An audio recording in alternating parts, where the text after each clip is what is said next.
अज़ीज़ दोस्तों, मोहतरम नाजरीन, मैं हुसैन अंदरियास हूँ और खुदावंद यीशु मसीह के मुक़द्दस और मुबारक नाम में आप सब अजीज़ों को मेरा आदाब अर्ज़ है। एक और ज़िंदगी का कलाम प्रोग्राम में खुशामदीद।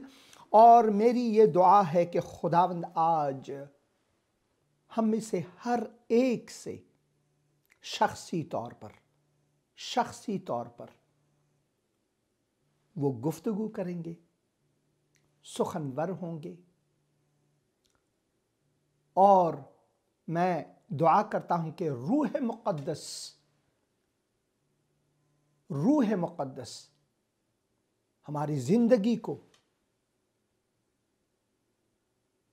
तब्दील करने के लिए वो मुअज्जिज़ा दिखाएंगे जो कोई और नहीं दिखा सकता। हमारा खुदा मुअज्जिज़ों का खुदा है। हमारा खुदा नामुमकिनात का खुदा है, यानी जो चीज़ें नामुमकिन है वो हमारे खुदा के लिए मुमकिन है, क्योंकि वो ही हकीकी खुदा है और उसके सिवा कोई और खुदा नहीं है। खुदावन ने अपने कलाम में फरमाया कि सिर्फ मैं ही खुदा हूँ, कोई और मुतबादिल नहीं है। सिर्फ मैं ही खुदा हूँ और सिर्फ मेरा ही कलाम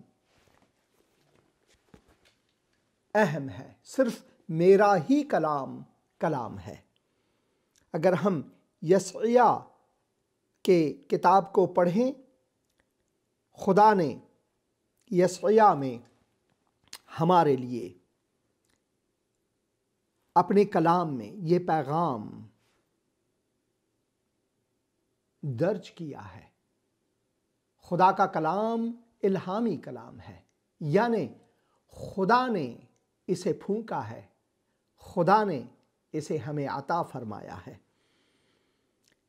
40 बाब को अगर मैं पढ़ूं तो यहाँ उर्दू ज़बान में जैसे कि दी गई है किताब मुक़द्दस में, यहाँ पर हम पढ़ते हैं कि खुदा का कलाम फरमाता है हमारे लिए शख्सी तौर पर ये हमारे लिए फरमाते हैं।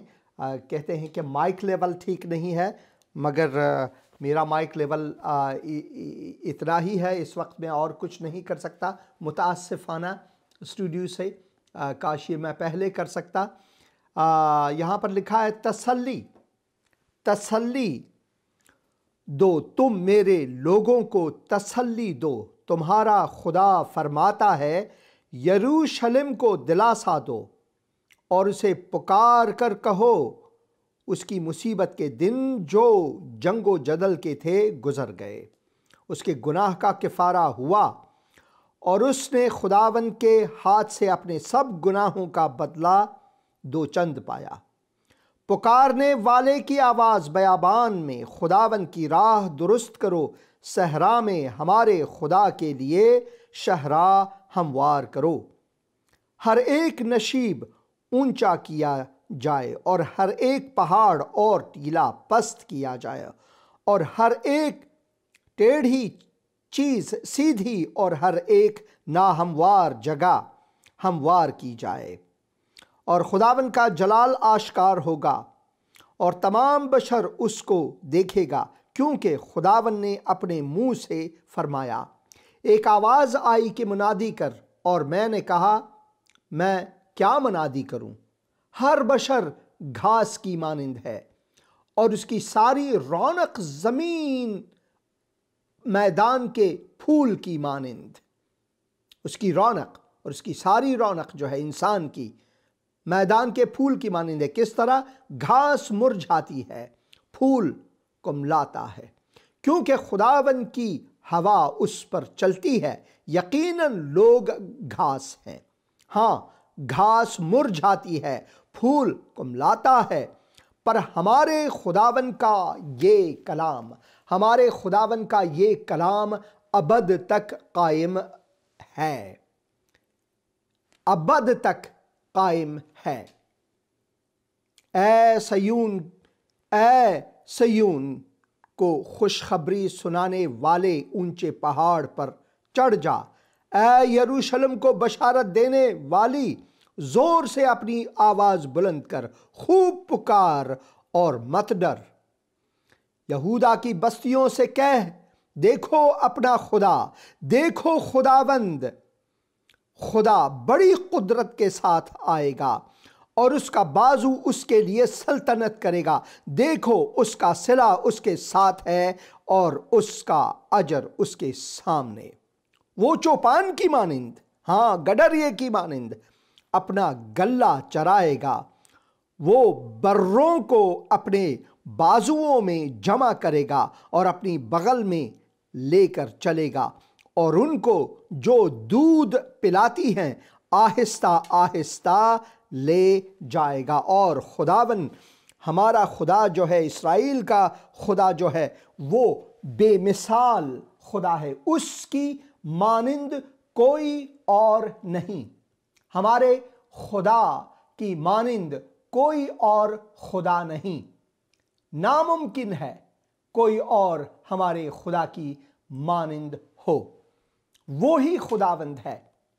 ये जो नबूवत है, ये खुदावंद यीशु मसीह की पेशामद के बारे में, इससे पहले कि वो इस दुनिया में हुजूर फरमाए उसके बारे में, और आखिरत के बारे में, जब खुदावंद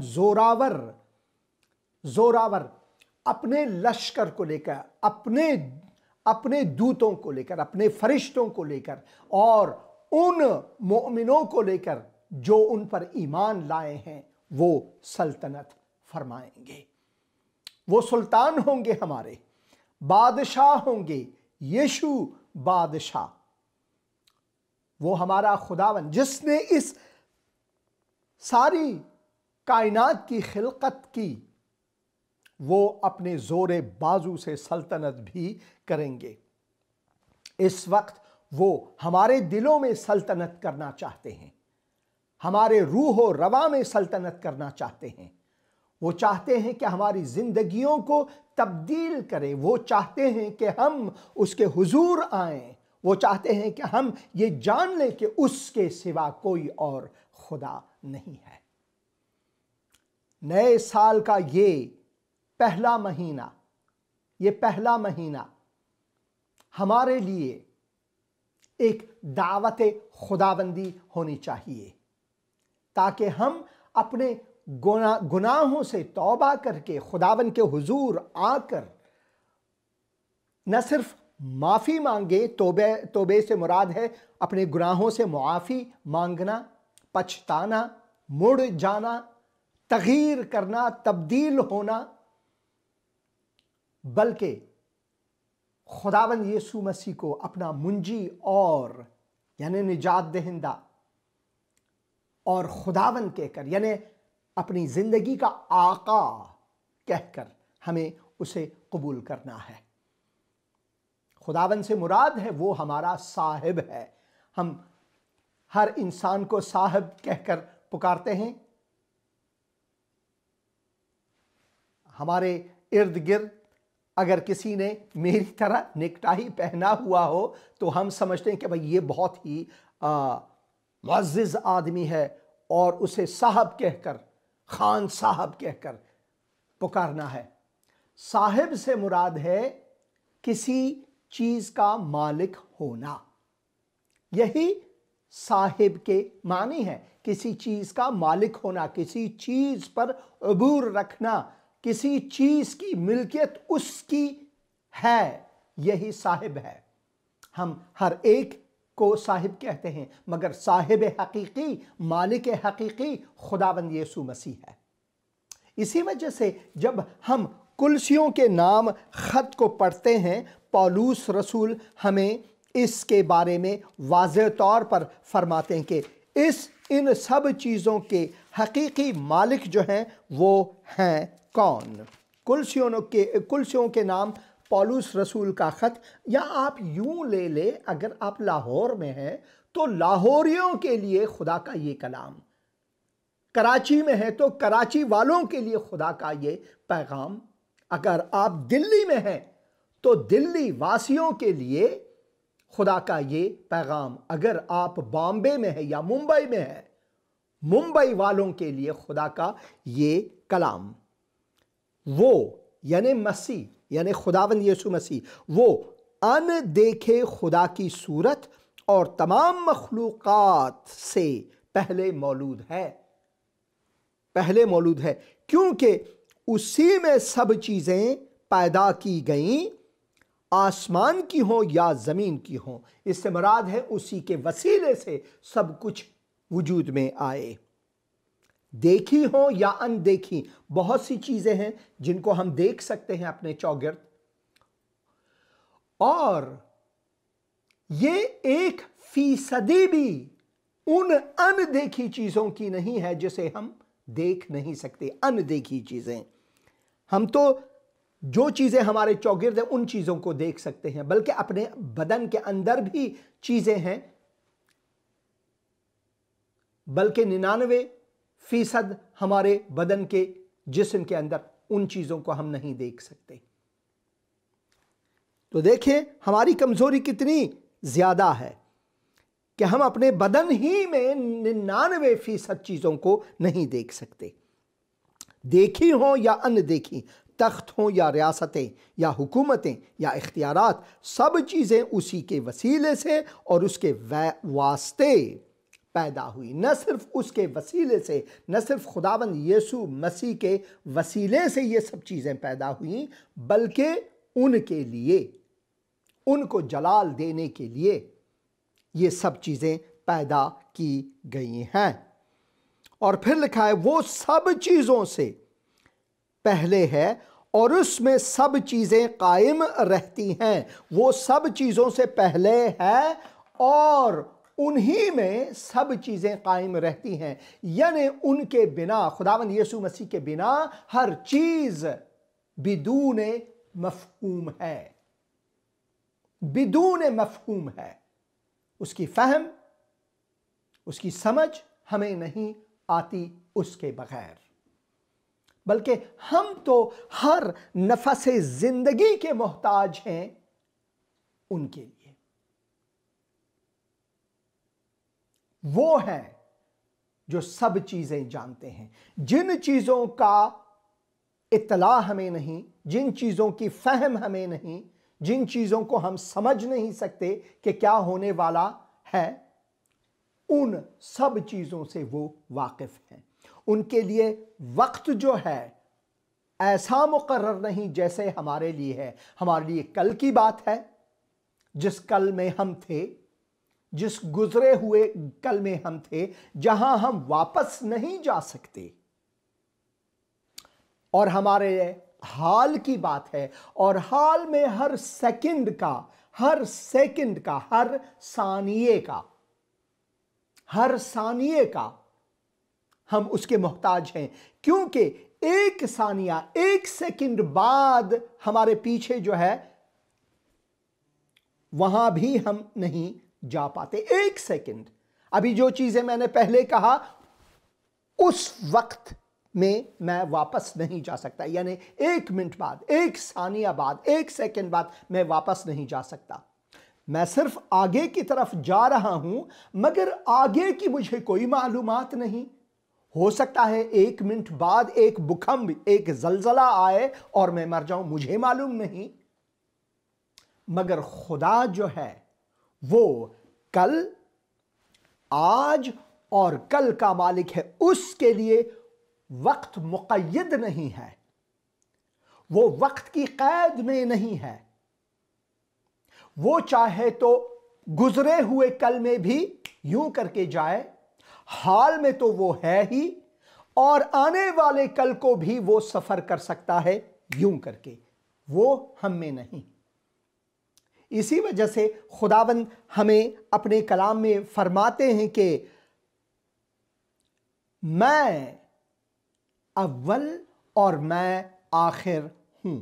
मैं अव्वल और मैं आखिर हूं। यही खुदा के कलाम में हम पढ़ते हैं कि मैं अव्वल और मैं आखिर हूं। वो खुदावंद जिसने हमारी खिलकत की, वो अव्वल और वो आखिर है। कुछ आयात में किताब मुक़द्दस में से आपके लिए पढ़ूंगा, लेकिन अब सुन ए याकूब मेरे खादिम, मेरी बात पर तवज्जो दे। ए इस्राइल जिसे मैंने चुन लिया है, रब जिसने तुझे बनाया और माँ के पेट से ही तश्कील दी, यानी शक्ल हमें दी, सब कुछ उनके हाथों में है, तेरी मदद करता आया है। वो फरमाता है, ऐ याकूब मेरे खादिम मत डर, ऐ यसुरून जिसे मैंने चुन लिया है खौफ न खा, क्योंकि मैं प्यासी जमीन पर पानी डालूंगा और खुश्की पर नदियां बहने दूंगा। मैं अपना रूह तेरे औलाद पर नाजिल करूंगा, अपनी बरकत तेरे बच्चों को बख्शूंगा, तब वो पानी के दरमियान की हरियाली की तरह फूट निकलेंगे, नहरों पर सफेदा या सफेदा के दरख्तों की तरह फलें फूलेंगे। एक कहेगा मैं और रब का हूं, दूसरा याकूब का नाम लेकर पुकारेगा और तीसरा अपने हाथ पर रब का बंदा लिखकर इसराइल का एजाजी नाम रखेगा। रब्बुल अफवाज जो इसराइल का बादशाह है और छुड़ाने वाला है, फरमाता है, मैं अव्वल और मैं आखिर हूं, मेरे सिवा कोई और खुदा नहीं है।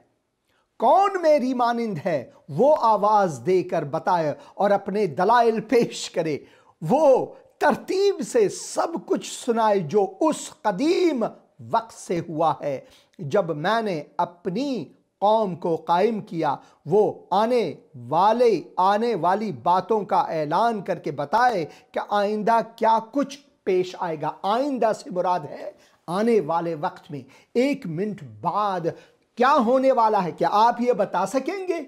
नहीं, सिर्फ हमारा खुदा, जिंदा खुदा, सिर्फ यहोवा, सिर्फ खुदावन यीशु मसीह ही कल, आज और कल में है। हम सिर्फ हाल में, वो भी ऐसा हाल कि हर सेकंड को अगर हम हजारों में तकसीम करें, उसके आगे पीछे, आगे की हमें मालूमात नहीं, पीछे हम मुड़ नहीं सकते। यह है हमारी हाल। इसी वजह से उनके हाथों में अपने आप को सुपुर्द करना, उनके हाथों में अपने आप को तस्लीम करना ही हमारे लिए सबसे अहम है। इसी वजह से खुदावंद यीशु मसीह फरमाते हैं, वो कहते हैं कि मेरे पास आओ ऐ बोझ से दबे हुए लोगों, हम बोझ के तले हैं। हम सब इंसान जो हैं वो बोझ के तले हैं और हम अपने आप को इस बोझ के तले से निकाल नहीं सकते, मगर हमारा खुदावंद ये कर सकता है अगर हम अपने आप को उनके सुपुर्द करें। ऐ मेहनत उठाने वालों और बोझ से दबे हुए लोगों, क्यों इतनी मेहनत कर रहे हो कि अपने आप को इस झंझट से निकालो? ये तुम्हारे बस की बात नहीं। अल्लामा इकबाल लिखते हैं कि खुदी को कर बुलंद इतना कि हर तकदीर से पहले खुदा बंदे से खुद पूछे, बता तेरी रजा क्या है। अल्लामा इकबाल मुझे पसंद है, मगर ये जो शायर है ये बिल्कुल ही छोड़ू है, बिल्कुल ही छोड़ू है, क्योंकि हम इंसान कमजोर और गुनहगार हैं। हम मुफलिस और गरीब हैं, हम नंगे हैं, हमारे पास कुछ भी नहीं कि खुदा को, अपनी खुदी को बुलंद करके उसे ये मजबूर करें कि ऐ मेरे बंदे बता तेरी रजा क्या है। नहीं, हमें अपने खुदा की रजा मांगनी है, हमारी रजा नहीं बल्कि खुदा की रजा मांगनी है।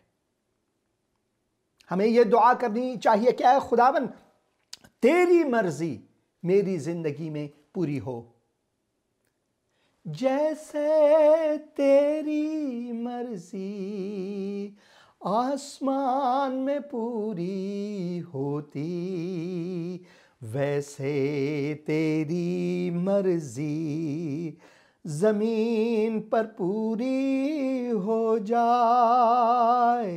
ऐ हमारे बाप, तू जो आसमान पर है, तेरा नाम पाक माना जाए, तेरी बादशाहत आए। उसकी बादशाहत आए, उसकी मर्जी पूरी हो, न कि मेरी मर्जी।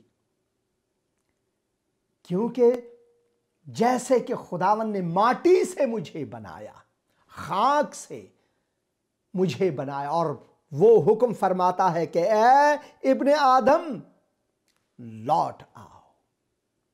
मगर इससे पहले खुदावन ने हमारे लिए एक रास्ता हमवार किया है। वो रास्ता क्या है कि खुदावन यीशु मसीह फरमाते हैं कि मेरी तरफ आओ ऐ मेहनत उठाने वालों, ऐ मेहनत उठाने वालों और बोझ से दबे हुए लोगों, मेरे पास आओ, मैं तुम्हें आराम दूंगा, मैं तुम्हें आराम दूंगा। कल, आज और कल मैं हूं। सब कुदरत मेरे हाथों में है, और इस कुदरत पर ईमान ला जो मैं हूं, और मैं तुम्हें आराम दूंगा। ऐ मेहनत उठाने वालों और बोझ से दबे हुए लोगों, मेरे पास आओ, मैं तुम्हें आराम दूंगा। मेरा जुआ अपने ऊपर उठा लो और मुझसे सीखो, क्योंकि मैं हलीम हूं दिल का फिरोतन, तो तुम्हारी जानें जो हैं वो आराम पाएंगे। क्योंकि मेरा जुआ मुलायम है और मेरा बोझ हल्का है। मेरा जो बोझ है वो हल्का है। यह है खुदावन का कलाम हमारे लिए, यह है खुदावन का कलाम हमारे लिए। इसी वजह से हमें अपने आप को खुदावन के सुपुर्द करना है। बहन जॉयस लिखती हैं, hello pastor, I am Sana from Burewala Pakistan. Pastor ji, हम आपके शो देख रहे हैं और बहुत ब्लेसिंग मिल रही है। Pastor ji please pray for my job. ज़रूर मैं आपके लिए दुआ करूँगा। बहन आपका नाम जॉयस, बहन जॉय, खुदावन आपको बरकत अता फरमाए। ऐ खुदावन, मैं बहन जॉयस के लिए दुआ करता हूँ। खुदावन तू उनकी मदद फरमा, उनका हाथ थाम, दस्तगीर बन, और जहाँ पर भी वो एप्लीकेशन दे रही हैं काम के लिए, रोज़गार के लिए, तो उनके दिलों में फजल बहन के लिए रख। खुदावन यीशु मसीह के मुक़द्दस और मुबारक नाम में, आमीन। और फिर हम एक पैगाम यहाँ पर है हमारे दोस्त बहन हुमैरा से। बहन हुमैरा यहाँ पर पैगाम। हेलो, गुड इवनिंग पास्टर जी। पास्टर जी, मैंने आपको एक मैसेज देना था कि खुदा की शुक्रगुजारी है आपकी दुआओं से मेरे भाई की शादी बहुत अच्छी हुई है और खुदा का फजल हुआ है। और मैं गॉड ब्लेस यू कि आपने मेरे भाई के लिए दुआ की कि भाई की शादी खुदा के फजल से अच्छी हो। इस बात के लिए मैं शुक्रगुजारी करती हूँ, आमीन। और मैं इस्लामाबाद से बात कर रही हूँ, पाकिस्तान। ज़रूर बहन अनुषा, खुदावन आपको बरकत दे। मैं दुआ करता रहूँगा भाई के लिए, और मैं खुदावन का शुक्रगुज़ार हूँ कि आपने ये गवाही दी। मुझे याद है मैंने दुआ की, आपने टेलीफ़ोन किया था पिछले हफ्ते। मैं खुदावन का शुक्रगुज़ार हूँ। इसलिए यही तो हमारा खुदावन वो सुनता है हमारे दुआओं को, वो सुनता है।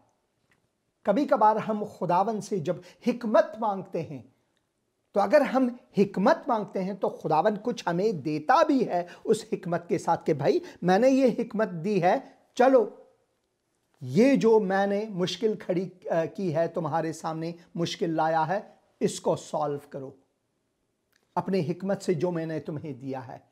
कभी कभार हम खुदावन से धन दौलत मांगते हैं तो खुदावन फरमाते हैं कि देखो मैंने तुम्हें धन दौलत दिया है, क्या आप इसे इधर उधर छुपाते हैं? मैंने दिया, आपने मुझसे मांगा, आप इसके साथ क्या कर रहे हैं? क्या आपकी इस उस धन दौलत के साथ बहुत सारी किताबें मुक़द्दस की प्रिंटिंग करके लोगों को भेज रहे हैं? भाई मैंने दिया है, मेरा माल है, आपने मांगा, किस चीज़ के लिए मांगा?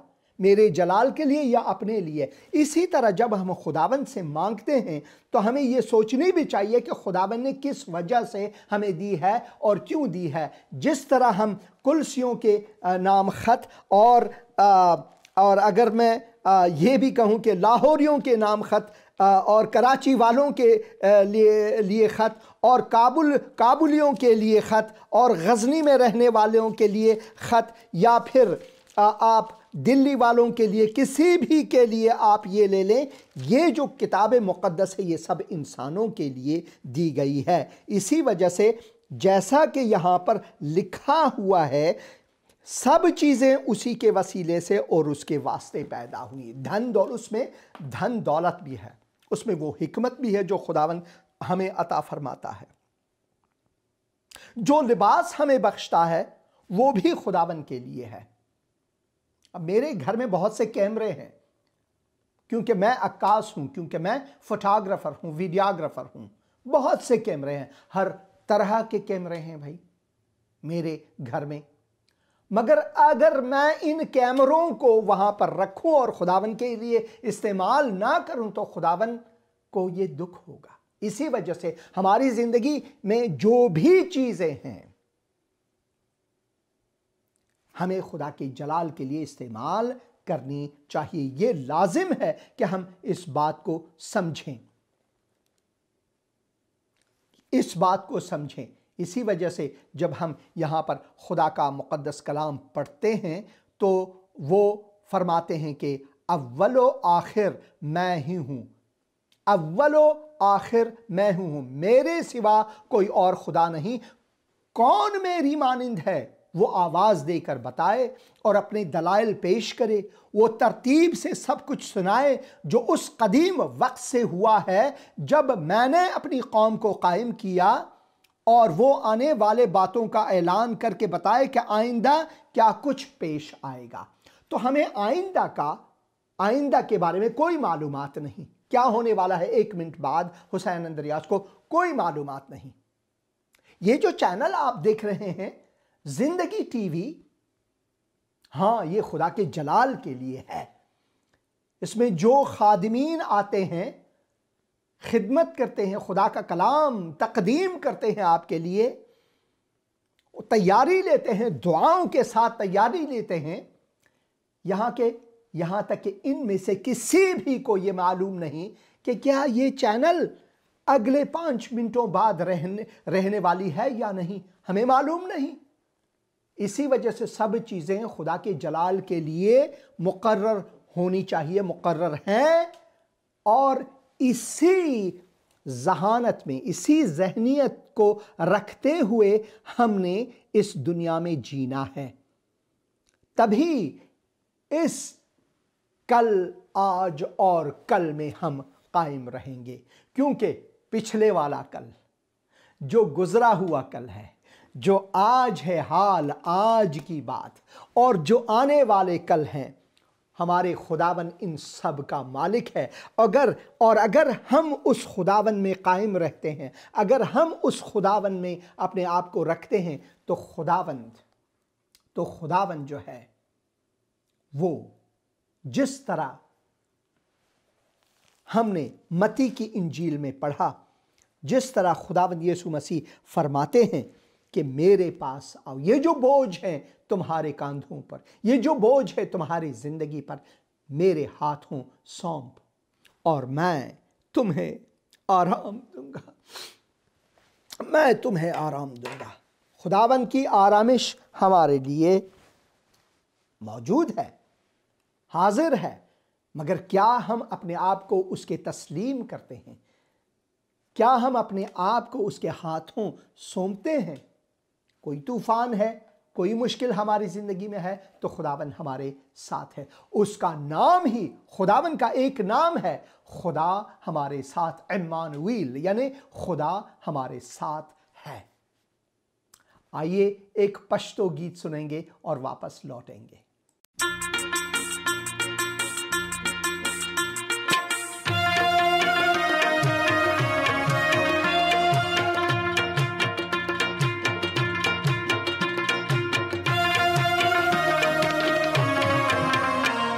isalar cezete arkri isalar cezete arkri zan sarahar imandar kri zan sarahar imandar kri isalar cezete arkri isalar cezete arkri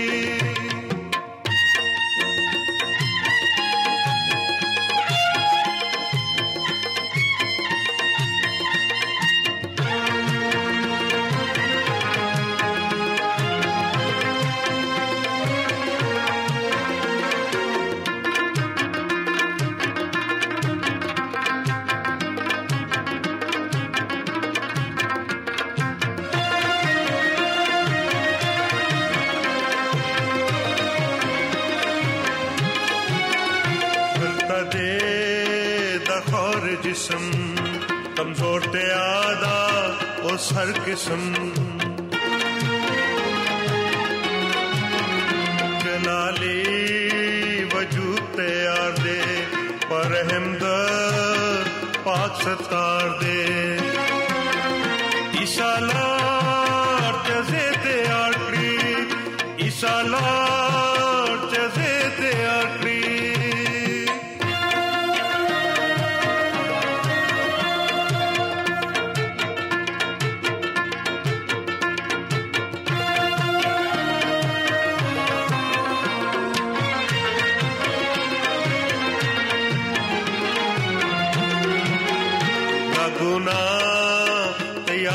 त्याल दे दलता दा हमेश मोहाल दे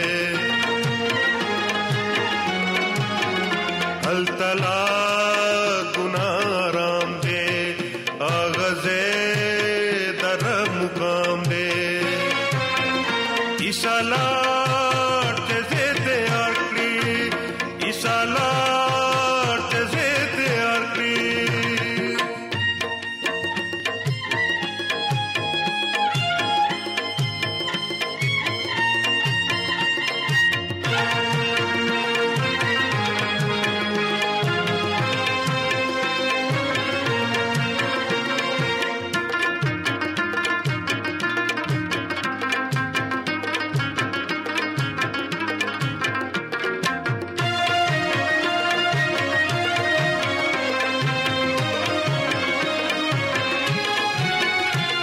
Pastargo mosa derde daguna na kis sarde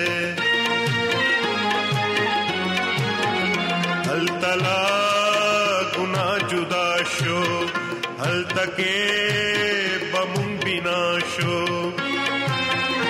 isalar jezete akri isalar jezete akri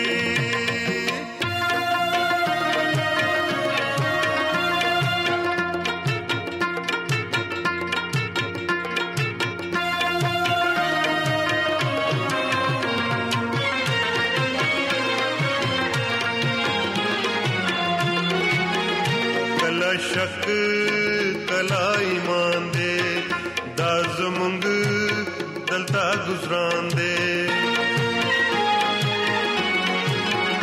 तेशु usual दुनियाना खलास बशु लहर बलाना इसालार जज़े ते आखरी इसालार जज़े ते आखरी जान सरहर ईमानदार करी जान सरहर ईमानदार करी इसालार जज़े ते आखरी इसालार जज़े ते आखरी आमीन। खुदावंद यीशु मसीह जैसे कि उन्होंने फरमाया यूहन्ना की इंजील और उसके 14 बाब में कहा, मैं जा रहा हूं, मैं जाता हूं कि एक जगह तैयार करूं, मैं जाता हूं कि एक जगह तैयार करूं, और जब मैं तैयार करूं आपके लिए मैं वापस लौटूंगा ताकि वहां ले जाऊं जहां मैं हूं। इस गीत का मतलब ही यही है पश्तो ज़बान में। और मैं खुदावन का शुक्रगुजार हूँ। मैं खुदावन का वाकई शुक्रगुजार हूँ। भाई डेविड जॉय लिखते हैं, हेलो सर, मैं फैसलाबाद 225 मलखावाला से बात कर रहा हूँ। मेरी मामा को ब्लड प्रेशर का मसला है, प्लीज़ उनके लिए दुआ करें। उनका नाम नाजिया है। खुदावन, मैं बहन नाजिया के लिए दुआ करता हूँ। ऐ खुदावन,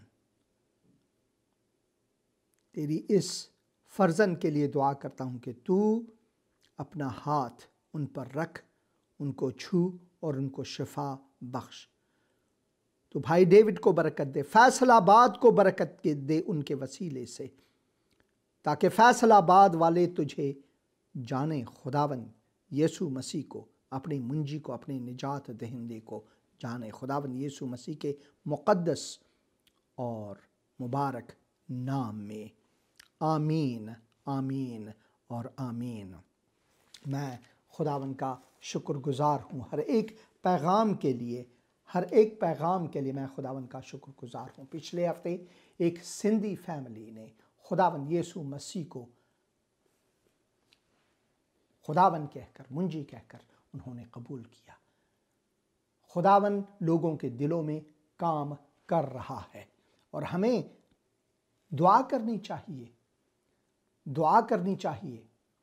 मैं पिछले कुछ दिनों से पाकिस्तान के लिए, हिंदुस्तान के लिए, अफ़गानिस्तान के लिए, ईरान के लिए दुआ करता रहता हूँ, खुसूसन अफ़गानिस्तान के लिए और खुसूसन पाकिस्तान के लिए। पाकिस्तान और ईरान के बीच में एक छोटी सी जंग भी छिड़ी, जहाँ ईरानियों ने बलूचिस्तान में पंजगूर के इलाके में उन्होंने बमबारी की और फिर पाकिस्तान ने भी वैसा ही किया। चाहे उधर से बमबारी करें, इधर से बमबारी करें, इंसान ही हलाक होते हैं। ये सियासतें जो हैं, ये मुल्की सियासतें जो हैं, ये सब के सब जाती रहेंगी, सब के सब जाती रहेंगी। कोई अयूब खान नहीं रहा, कोई यहया खान नहीं रहा, कोई लियाकत अली खान नहीं रहा, कोई जनरल मुशर्रफ या ज़ियाउल हक नहीं रहे, कोई इंदिरा गांधी या राजीव गांधी या जवाहरलाल नेहरू नहीं रहे, कोई बादशाह ज़ाहिर शाह या सदर दाऊद नहीं रहे, कोई खुमैनी नहीं रहा। सब चले गए, मगर कहाँ गए? इसी वजह से खुदा का कलाम लाजिम है कि हम इस दुनिया को छोड़कर, हम में से बड़े बड़े जो हैं, जो बड़ी बड़ी बातें करते थे, बड़ी बड़ी सियासी जो कुमारबाजी करते थे, वो सब के सब चले गए। उनमें से बहुत से वहशी सिफत, जैसे कि एडोल्फ हिटलर हो या फिर चंगेज़ खान हो या फिर एडी अमीन हो, सब के सब चले गए। जो बड़ी बड़ी बातें करते कि मैं ये करूंगा, वो करूंगा, वो सब के सब खाक में मिल गए। कीड़े मकोड़ों ने उनके बदन को हजम किया। मगर जो खुदावन में रहेंगे, जो खुदावन में रहेंगे, उनकी हमेशा की जिंदगी रहेगी और वो कभी मुरझाएंगे नहीं। हाँ, हमारा बदन जो है वो खाक में मिलकर यकसा होगा, मगर हमारी रूह को, हमारी जान जो है वो खुदावन के हाथ में है, वो महफूज है। इसी वजह से जब हम यशायाह की किताब उसके 40 बाब को पढ़ते हैं, 28 आयत से अगर मैं पढ़ूं तो यहां पर लिखा है, क्या तुझे मालूम नहीं ऐ इंसान जो तू अपने आप में फुलता है कि मैं ये करूंगा, वो करूंगा, ये करूंगा, वो करूंगा। तेरी हैसियत ही क्या है? तेरी हैसियत ही क्या है? यशायाह ही की किताब में इससे पहले कि मैं ये पढ़ूं, ये कुछ और आयत हैं जो अपनी जिंदगी में अपने उसूलों को बुत बनाते हैं। कभी कभार हम ये सोचते हैं कि अयोध्या में राम मंदिर बन गया तो वो जो राम का बुत है वो खुदा है। उनको पूछते हैं, आपने देखा नरेंद्र मोदी साहब, मैं उनका एहतराम करता हूं, खुदावन का कलाम हमें फरमाते हैं कि मैं उनके लिए दुआ करूं। वो जो है वो बिल्कुल सर बसजदा होकर, ना तन बसजदा होकर एक बुत की परस्तिश करते हैं। बहुत से लोगों ने 24 घंटे अयोध्या से उन्होंने क्या किया, लाइव ब्रॉडकास्ट की इस सेरेमनी के उस बुत में जिंदगी फूंके। वो उस सेरेमनी का मकसद ही था कि उस बुत में जिंदगी फूंके। क्या वो बुत जो वहां पर खड़ा है उसमें जिंदगी फूंकने के बाद क्या वो बुत खड़ा होकर कुछ कर पाएगा? हरगिज नहीं, हरगिज नहीं। मगर हमारे खुदा ने बाग़े अदन में जब एक बुत बनाया, हां बुत ही बनाया, खाक में से एक तजस्सुम बनाया, एक मुजस्समा बनाया, मगर उस बुत में उन्होंने जिंदगी की सांस जो है उन्होंने फूंका और हम मौजूद जिंदा बन गए। ये है खुदा। इसी वजह से खुदा का कलाम यूं फरमाते हैं उन बुतों के बारे में, न सिर्फ उन बुतों के बारे में जो राम मंदिर अयोध्या में है या किसी और मंदिर में है, कहीं भी है, बल्कि हम अपने आप में ज़ियारत गाहों को बुत बनाते हैं, अपने अफकार को बुत बनाते हैं। कभी कभार हम अपने धन दौलत को बुत बनाते हैं, कभी कभार हम अपने माँ बाप को बुत बनाते हैं, अपने फर्जंदों को, अपने मिल्कियत को बुत बनाते हैं, उस पर फ़ख्र और नाज भी करते हैं। ये सब के सब जाती रहेंगी। इसी वजह से लिखा है बुत बनाने वाले सब हीच हैं। हीच से मुराद है, हीच फारसी का लफ्ज है, यानी कुछ भी नहीं। हीच से मुराद है कुछ भी नहीं। बुत बनाने वाले कुछ भी नहीं है। बुत बनाने वाले सब हीच हैं और जो चीजें उन्हें प्यारी लगती हैं वो बेफायदा हैं। जो चीज़ें उन्हें प्यारी लगती हैं, क्या आपको अपना कार, मकान या फिर कोई और चीज़ प्यारी लगती है?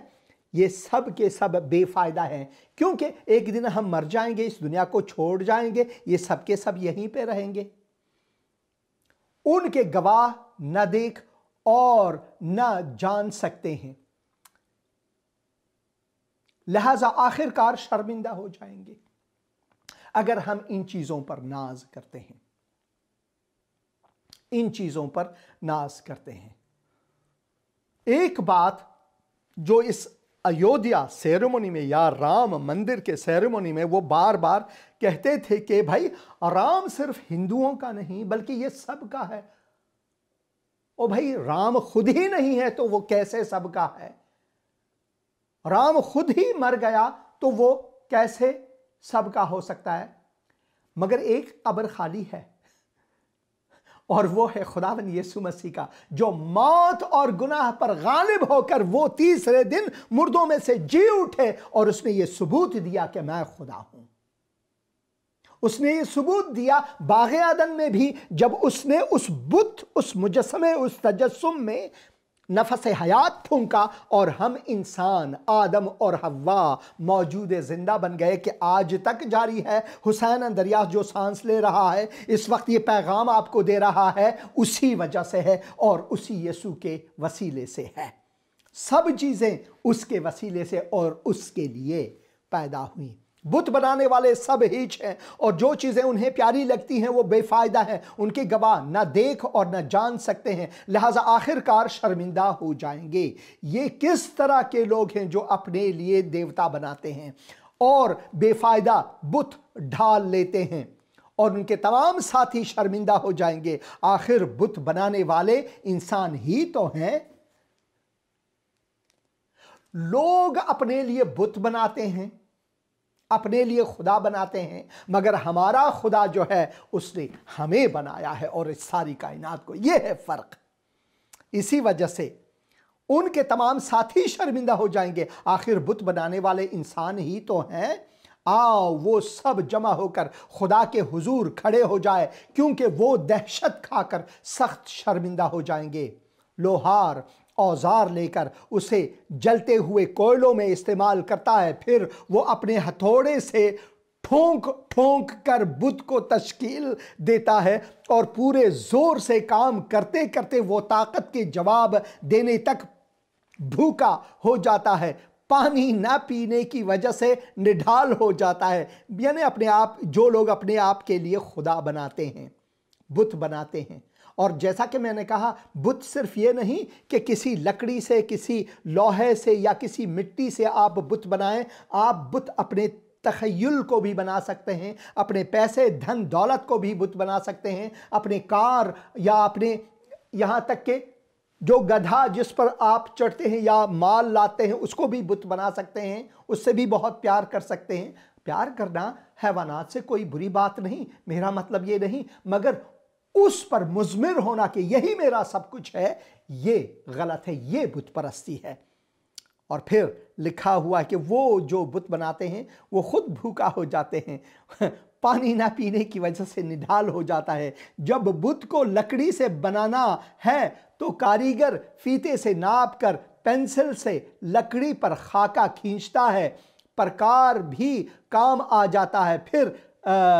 फिर कारीगर लकड़ी को छुरी से तराश तराश कर आदमी की शक्ल बनाता है। यूं शानदार आदमी का मुजस्समा किसी के घर में लगने के लिए तैयार हो जाता है ताकि उसे पूजे।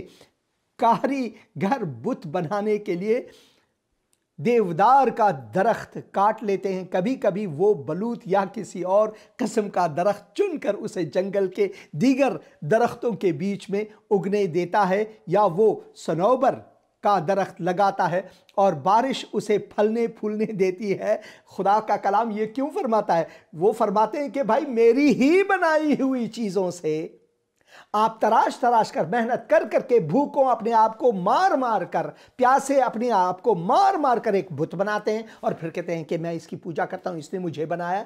भाई ये मेरी चीज़ें हैं जिसके वसीले से तूने ये सब कुछ बनाया, बल्कि जो अक्लो हिकमत तुझ में है, आंखें और कान, नाक, हाथ, पांव, सांस, वो भी मेरी हैं।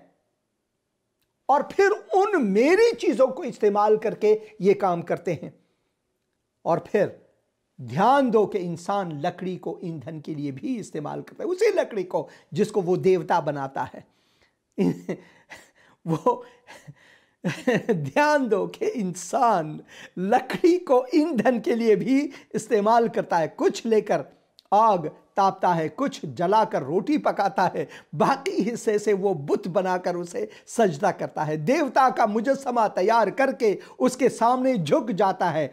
वो लकड़ी का आधा हिस्सा जलाकर उस पर अपना गोश्त भूनता और फिर जी भर कर खाता है। साथ साथ वो आग सींक कर कहता है, वाह आग की गर्मी कितनी अच्छी लग रही है, अब गर्मी महसूस हो रही है। लेकिन बाकी लकड़ी से वो अपने लिए देवता का बुत बनाता है, जिसके सामने वो झुककर पूजा करता है।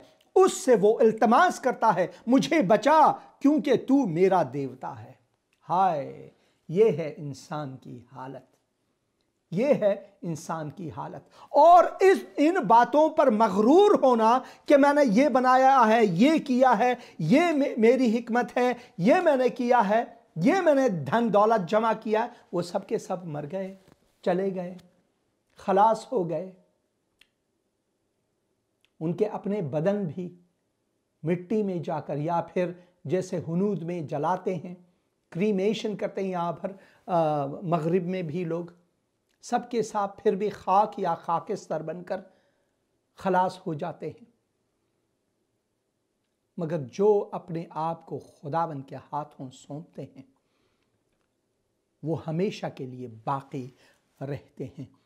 और आप ये जो पूरा यशायाह की किताब 44 बाब ये पूरा का पूरा पढ़ें, और मैं कोशिश करूँगा कि अगले प्रोग्रामों में फिर भी इन चीज़ों को उजागर करूँ और पढ़ूँ।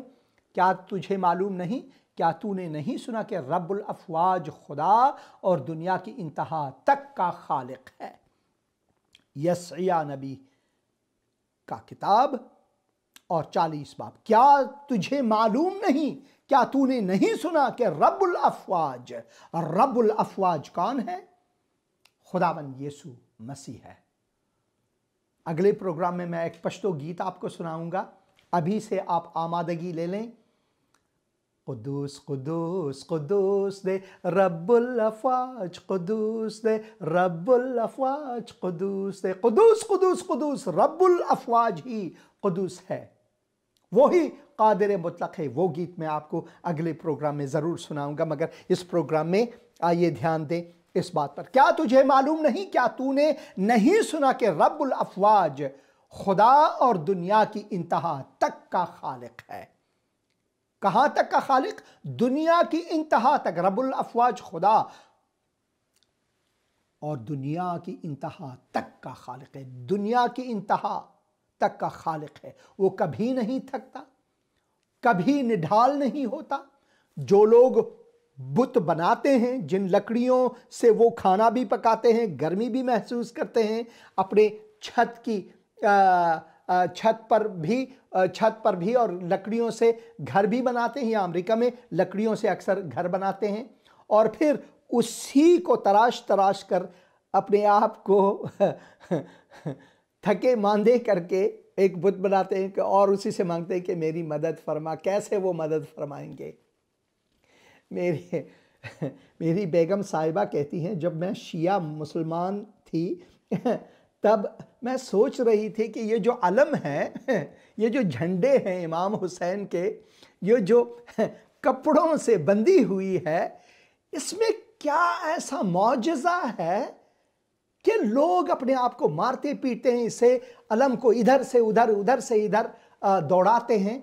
चलो मैं देखती हूँ कि क्या है इसमें। तो एक दिन वो जाती हैं, उन कपड़ों को अलग अलग करके एक एक करके छुपके से, इससे पहले कि लोग देखें कि ये क्या कर रही है, बच्ची क्या कर रही है, तो देखते क्या, अरे ये तो बांस है, ये तो लकड़ी है, बस इसी को लेकर ये इधर और सोचते हैं कि इसकी पूजा नहीं करते या इबादत नहीं है। यही है बुत परस्ती। आप बुत परस्ती को किसी भी तरह ले लो, हम इंसान जो हैं कोशिश करते हैं कि बुत परस्ती में रहें, मगर खुदावन हमें इसकी दावत देता है, खुदावन इसका अख्तार देता है, हमें अख्तार देता है कि खबरदार देखो, क्या तुझे मालूम नहीं, क्या तूने नहीं सुना कि रब्बुल अफवाज खुदा और दुनिया की इंतहा तक का खालिक है। सिर्फ वही खालिक है, सिर्फ उसी को तुमने अपना सर झुकाना है। वो कभी नहीं थकता। वो जो बुत बनाते हैं वो खुद थकते हैं, फिर उसकी पूजा करते हैं, मगर हमारा खुदा कभी नहीं थकता, कभी निढाल नहीं होता। कोई भी उसकी समझ की गहराइयों तक नहीं पहुंच सकता। वो थके मांदों को ताजगी और बेबसों को तकवियत देता है, न कि खुद थके। गो नौजवान थक कर निढाल हो जाता है, वो नौजवान भी जो अपने कांधों पर वो लकड़ियां लाद लाद कर फिर लाते हैं जलाने के लिए, घर बनाने के लिए, बुत बनाने के लिए। गो नौजवान थक कर निढाल हो जाएं और जवान आदमी ठोकर खाकर गिर जाएं, लेकिन रब से उम्मीद रखने वाले, जो रब हकीकी खुदा यहोवा खुदावन यीशु मसीह पर यकीन रखते हैं, उनके लिए यह पैगाम है। लेकिन रब से उम्मीद रखने वाले नई ताकत पाएंगे, रोजाना, हमेशा, हर वक्त ईमान के वसीले से नई ताकत पाएंगे, नई ताकत पाएंगे। और उकाब से पर फैलाकर, और उकाब से, जैसे उकाब है, उकाब से मुराद यहां पर है, और उकाब जैसे, उकाब से पर फैलाकर बुलंदियों तक उड़ेंगे। न वो दौड़ते हुए थकेंगे, न चलते हुए निढाल हो जाएंगे। यह है हमारा खुदा। अगर हमारा यकीन इस खुदा पर है, अगर हम इस खुदा की इबादत करते हैं, यह है हमारा खुदा। Good evening pastor ji, I am evangelist Karamat Gill from Islamabad, Pakistan. Your program so much blessed and full of knowledge. God bless you more and more. Please pray for me and my family. ज़रूर। ऐ खुदावन, मैं evangelist तेरे खादिम भाई करामत गिल और उनके घर वालों के लिए और उनके कलीसिया के लिए, उन खिदमत के लिए दुआ करता हूँ। तू उनको बढ़ोतरी दे, तू उनको बरकत अता फरमा, खुदावन यीशु मसीह के मुक़द्दस और मुबारक नाम में, आमीन। और फिर एक और पैगाम है यहाँ पर नाम नहीं लिखते हैं। गुड इवनिंग पास्टर साहब, आई एम एवेंजलिस्ट। फिर वही भाई हैं, मेरे ख्याल में मैंने फिर उसी पर क्लिक किया, इस वजह से। अस्सलाम वालेकुम भाईजान, खुदावन यीशु मसीह आपको आसानियाँ दे। मेरे लिए सब कुछ खुदा का शुक्र है आसानियाँ हैं जब मैं यीशु के साथ चलूँ। हाँ, ज़िंदगी कठिन है, ज़िंदगी कठिन है, मगर उसका साथ मेरे लिए। वो गीत आपने सुना है, कांटों पे चलूँगा तेरे लिए, दुख भी उठाऊँगा तेरे लिए, मैंने ये जीवन तुझको दिया है, जीवन बनाऊंगा तेरे लिए।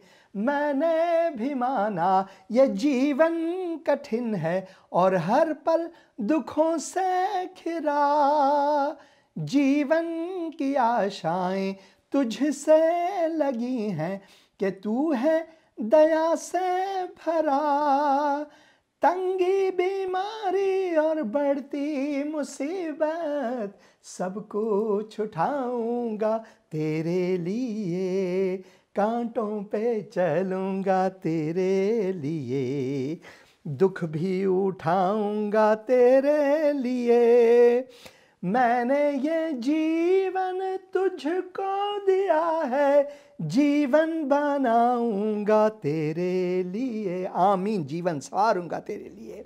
और मैं खुदावन का शुक्रगुजार हूँ भाई राहुल के लिए। वो लिखते हैं, हेलो पास्टर जी, सलाम। Hello pastor ji, pray for me and my family. ज़रूर ऐ खुदावन इन भाई को, उनके घर वालों को बरकत दे, खुदावन यीशु मसीह के मुक़द्दस और मुबारक नाम में आमीन। अगले प्रोग्राम तक मैं खुदा हाफिज़ी कहता हूँ, खुदावन आपके साथ हो। आमीन।